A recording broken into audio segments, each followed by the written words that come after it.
Hey everybody, it's Andy on the mountain, and today we are going to be doing a 1-year review of the Patagonia Fitz Roy Jacket.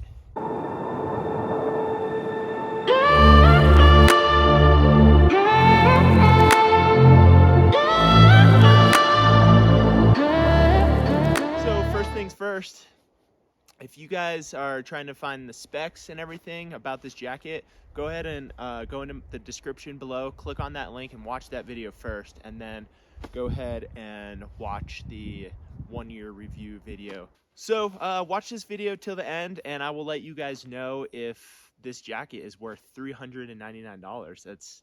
That's a steep price there. So first things first, kind of give you specs, price. Now let's go into the durability of this jacket. So the jacket is a 20 denier Pertex Quantum. The Pertex Quantum is awesome fabric. I actually, on my PCT, I made my own DIY quilt and I made it out of Pertex Quantum. I think it was the 20 denier, may have been a little bit lighter weight, I forget.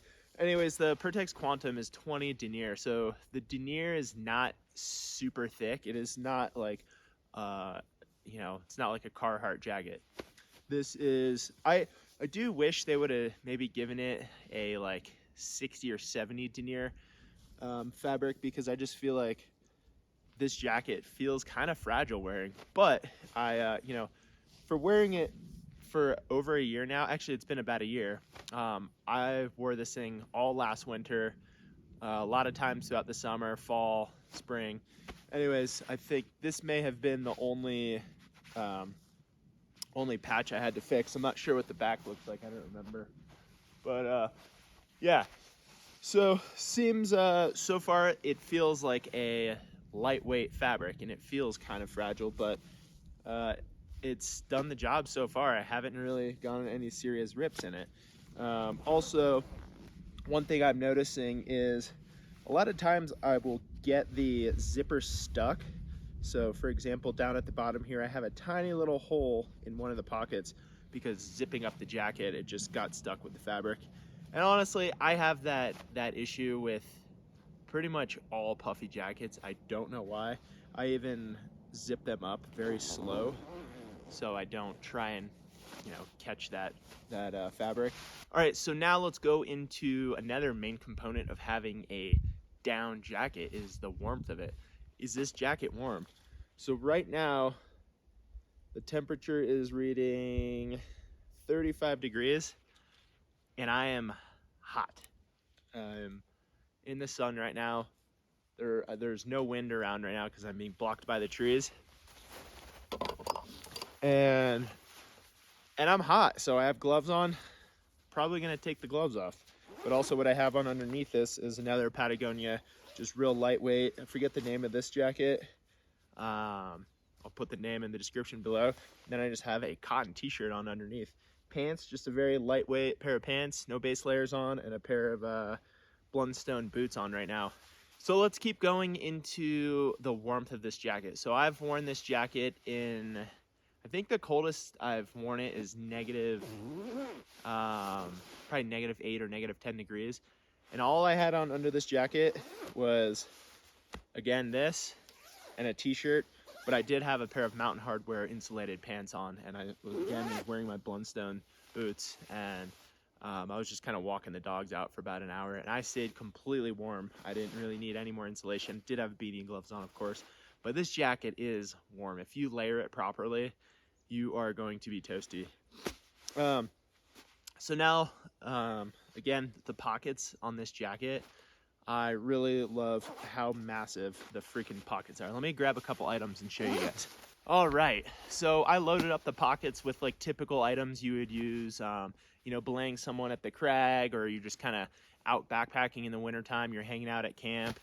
So this is a jacket that I'm gonna bring for all those outdoor activities. So let's go ahead with the chest pockets here. So first things first, just a Garmin InReach. Got a couple snacks in there. And this thing still has so much more room in there. Over here, we got a walkie-talkie and a headlamp. Awesome to keep the battery items in your jacket because, as you know, in the wintertime, batteries die very quick with cold weather. So love to keep any items in here as far as you know, any items that are run by batteries, because it's just going to keep them warm and the batteries will last longer. And then we do have 2 side pockets. I don't even have anything in here, and the side pockets are just huge. The inner pockets are not lined. I do wish they had like lined fleece. Some jackets I have that, and just really love that feature.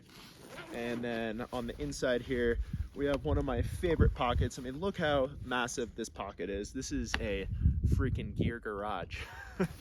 But we got just a pair of liner gloves, and then also a pair of just like massive Kinko mittens, and you could just stuff those in there, but there's still so much room in there. I mean, it does look bulky on you, but who cares? You got everything in your jacket. So another feature that I really like about this Patagonia Fitz Roy jacket are the little toggles on the zipper. It's not just a zipper that is difficult to wear with gloves on.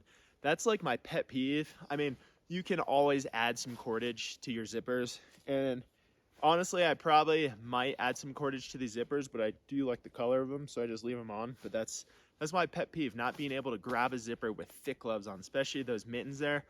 Mittens are hard with dexterity, and that can be an issue sometimes. So yeah, so far those are the items I really liked. And also another item I love here is this hood. The hood is so comfortable to wear, especially when it's cold out. I'll zip this thing all the way up, wear a buff on under it, and keeps my face really warm. But I love the adjustability that you can have from back there, and that goes all the way around your head. So I can feel that adjusting around the front of my head here. So it really conforms to your head, and you can do stuff, and it's not like you're gonna get lost in this massive hood. The hood does work really well with a helmet too. I've worn it a few times climbing, and the hood just fits right over it. Zip it up, and the hood's not going anywhere, and it's gonna keep your face really warm. So also another thing I love about this is Patagonia's ironclad warranty. If you guys haven't really used their ironclad warranty, try it out. They are awesome about it. So their ironclad warranty is if you break a zipper, if you rip a huge hole in it, anything, you can go into a lot of Patagonia stores and they will try and fix your jacket. If they cannot fix it, and if it's not worth their time, they will give you credit for what you paid for this jacket, even if you didn't buy it at their store or have a receipt. Say you bought it at say you bought this jacket used on Facebook or Craigslist, you're not going to have a receipt for it. You can still go into any Patagonia, or you can even mail it into them, and they will fix the jacket, which is absolutely amazing. Companies like Arc'teryx, they have awesome stuff, but they don't have a warranty like Patagonia. My buddy, he had a pair of bibs, and bibs are not cheap. They're probably $600, and the crotch was ripping and on the seam there, and they actually said they would fix it, but he had to pay for the repair. Like, that's ridiculous. You're paying for a $700 piece of gear, and you're not gonna properly fix it. That just blows me away. And that's why I always buy Patagonia stuff. But also too, Patagonia is very friendly on the environment. Yes, we could probably do better by not buying used stuff, or not buying brand new stuff. Buy used, or don't buy at all. That's first step. But if you absolutely do need something brand new, I'm a culprit of it. I love gear, and a lot of their items, like the shell here, is made. It's not made from 100% recycled fabric, but a large portion of it is. Also, the down inside of this is traceable down, which they say that it is the animal is not force fed or force plucked. So that's pretty huge to me. So that's why I'm always buying Patagonia. It annoys me sometimes. People are like, "Oh, Patagucci," and I get it. There are people that just wear it around the city, and they're not really using the piece of equipment to its furthest ability. But I don't call it Patagucci because I actually do wear my stuff, and I wear it climbing, skiing, hiking, running, living in the van in the summertime. So yeah. All right, so we went into a bunch of things I love about the jacket. Let's go into a few things that I just don't really prefer or kind of dislike about the jacket. First things first is the Pertex Quantum 20 denier. I really wish it was a little bit heavier of a fabric. You know, this jacket is only 17.1 ounces. That's pretty lightweight. I'm okay to sacrifice 5 to 6 ounces for a jacket that's a little bit more durable, but that's just me. I just like a little bit more of that durability. But again, I've had this jacket for a year and it seems like it is extremely durable. I've only have the one hole in it and the little snag on the zipper here. So it seems to be pretty quality fabric. But, you know, I do wish it was a little bit more denier. Also, you know, I'm going to argue with the price, $400. That's a steep price tag, but it's a double-edged sword. It's one of those things where I'm always saying you get what you pay for. I always buy quality gear because when I'm out in the backcountry, I want my gear to work and don't want it to fail. A down jacket is kind of like life insurance. You throw it in the bottom of your pack, and say you break your leg, you're out touring in the backcountry in the wintertime, you break your leg, and you have your Garmin inReach, you call SOS, and they are able to come get you, but it might be a little while. You're obviously going to eventually get cold. You throw this thing on, and you're toasty. So for me, that price tag is one of those things where it's, double-edged sword. It's a lightweight jacket, high quality, and it's Patagonia. Yeah, so I don't have a lot of negatives on this jacket. You know, it kind of feels, the feeling of the 20 denier seems like it's a little fragile, but it's not. I'm living proof that I only have one little zipper, or one little cut here that I had to fix. So, and then of course the price tag, but again, it's justifiable. So other than that, would I recommend this jacket? You guys probably know the answer. Absolutely not. I don't recommend this jacket at all. I'm just kidding. I absolutely recommend this jacket.